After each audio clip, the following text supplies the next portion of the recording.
Hello and welcome to another God is a Geek First Look. We're having a look at a preview build of XCOM Enemy Unknown, Firaxis developed, 2K Games published strategy game. Let's jump straight in. What you're first going to notice is that although we're playing on the PC build, you can see Xbox 360 button icons. Now that's because we've enabled the controller input. If you switch back to mouse and keyboard, which is how I'd normally play it, you won't see those, and the buttons aren't as obvious. It's controlled with the mouse. The first thing I want to show you here is the situation room, which gives you a brief overview of what's going on at XCOM HQ. The main aspect of this game is that you have to keep the peace, fight off the enemy invasion, and you do that by staving them off and keeping all the other countries on board and giving you funding. And what you can see here is that I'm doing very poorly. Launching satellites, once you can afford them and you launch them, means that you can find more missions and just generally see more and help more people. I'm, as you can see in the top right corner, out of money. Don't have a lot of money coming in at the moment. As such, I was unable to help Brazil, and they have withdrawn from the XCOM project, so I've lost their funding. The panic level in Canada is near enough out of hand. China and Australia are getting there too. Basically, I need to do a lot of work to get these guys on board. Above the map there you can see the general overall panic levels. Return to base for debriefing. And not doing too badly overall, I suppose. When you view your XCOM finances, what you'll see is, again, shows I'm doing very poorly.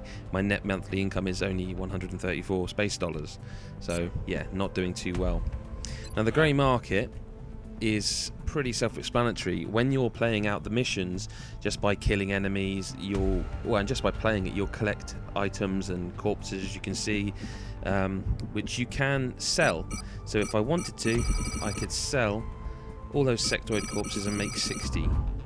But I don't want to do that, because if you sell all your items, you've nothing to use in your research, which seems like a good enough time to show you the research.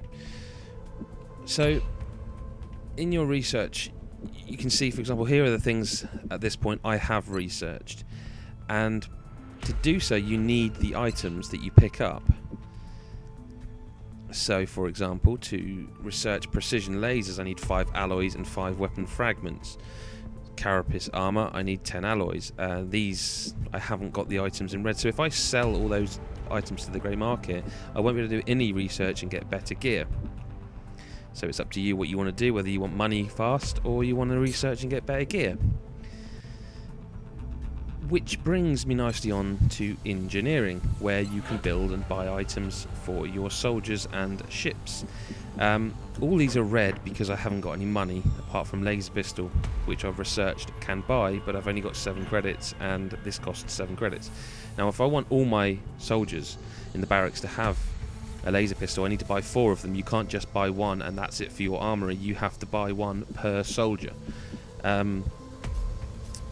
You can see there's armor, there's weapons. The arc thrower is basically to stun enemies, the aliens, and bring them back alive. It's difficult to always get right because you have to get quite close. And you can build satellites, again, no money, which is what I really need to build. Phoenix cannons. There's a lot to build. But you can also build facilities. Now, the reason I've got no money is because I think I've probably built a bit too much, a bit too quick.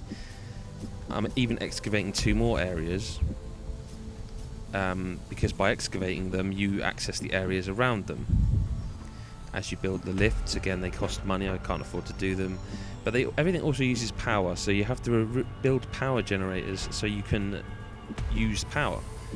I think this is self-explanatory. Again, if I wasn't using the Xbox 360, it would just be a case of clicking on things, as you'd expect. The foundry, again, very similar, but it's other kinds of items, projects. It's all very, very deep, and there's a lot to it. Which brings me on to Commander, barracks. We've suffered a number of casualties, and haven't found suitable replacements yet. We need to start hiring additional soldiers through the barracks. Now, in the barracks, you can look at your soldiers, and they all, as you see, are individuals. There's not really a way of upgrading them all, but I do need more at the moment. But again, I haven't got any money. Really, I'm in a lot of trouble. So, Lieutenant Victor Volkov, Richter, is my heavy, and as you can see, he has done 7 missions and got 12 kills.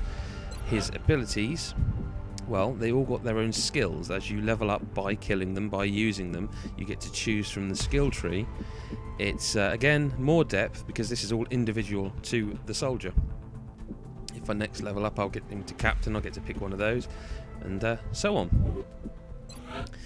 His loadout, well, at the moment he's just got the body armour, a light machine gun, because all these are unavailable to him, because he's a heavy, and rocket launcher is upgraded fairly early on, which is also available because he's a heavy. And these are all the modifiers that I have bought. So frag grenades, the scope, which gives you, well, self-explanatory, gives you better aim. I could take him out with an arc thrower or a medikit to heal other soldiers. In the customize area, you can give him a first name, a nickname. You can change his race, the voice. Affirmative. Copy that. Solid copy, Commander. Affirmative. Yes, Commander. Yes, Commander.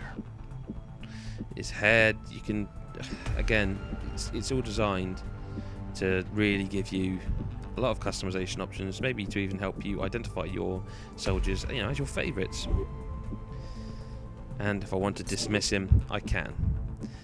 You can see the different classes: heavy, sniper. Sniper I only had one of, and he was recently out of action, which I'll show you now. You see, in battle, if they get injured, they can die in battle and they've lost them for good. But they are also wounded if you get hurt, and gravely wounded, and they're out for 10 days, you see? So you've got to be very careful. If I wanted to hire soldiers, well, I can't because I haven't got any money, but basically you can hire, it looks like, up to 6, where you start out with 4. See, the officer training school, if I go there and I pay 50 credits, I can increase it to 5, 6, and, well, you can see there's options. For example, wet work, plus 25% experience gained from kills, so level them up quicker. The memorial, well, here's all the ones I've lost, sadly, with a nice little bit of music.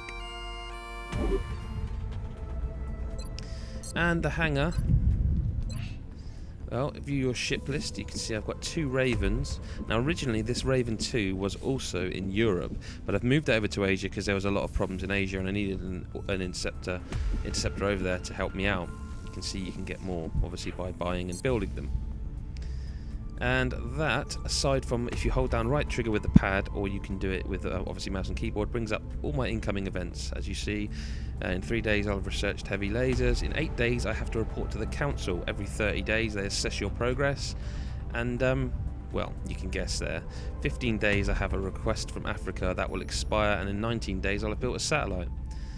So let's have a quick look in mission control, because once you're done with all your building, researching, engineering and your barracks work, you can scan for activity. You see the time progressing down the bottom there, and I have completed my heavy laser research, so let's assign some more. There's a little screen telling you all about it, and what on the left hand side under the image, it tells you that now I can manufacture heavy lasers and laser cannons, and I've unlocked the SHIV laser project in the foundry.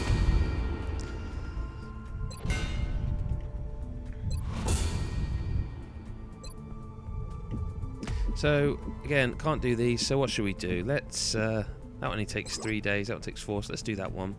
And now let's get back to mission control, because we want to have a look at the mission, don't we? Excavation complete. That's, see, I'm not actually finding any missions at the moment, but it's not taking too much time, so we'll just ignore that for now, because I just want to show you a Incoming mission. transmission. Commander, unfortunately, one of our members has chosen to discontinue their involvement in the XCOM project. As I said, I'm While doing we very are poorly. disappointed to have lost their support, the remaining council members remain committed to the XCOM project.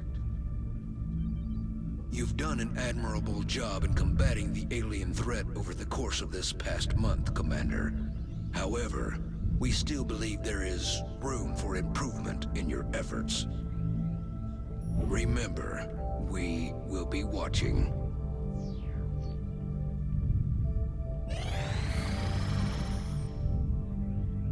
So here we've got a request from the USA.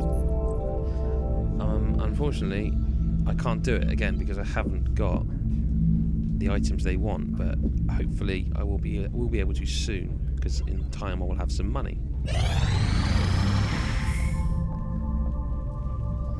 So this is, you know, I mean, all my research is happening, my request from Africa's died out, it's trying to find missions, and here is a mission.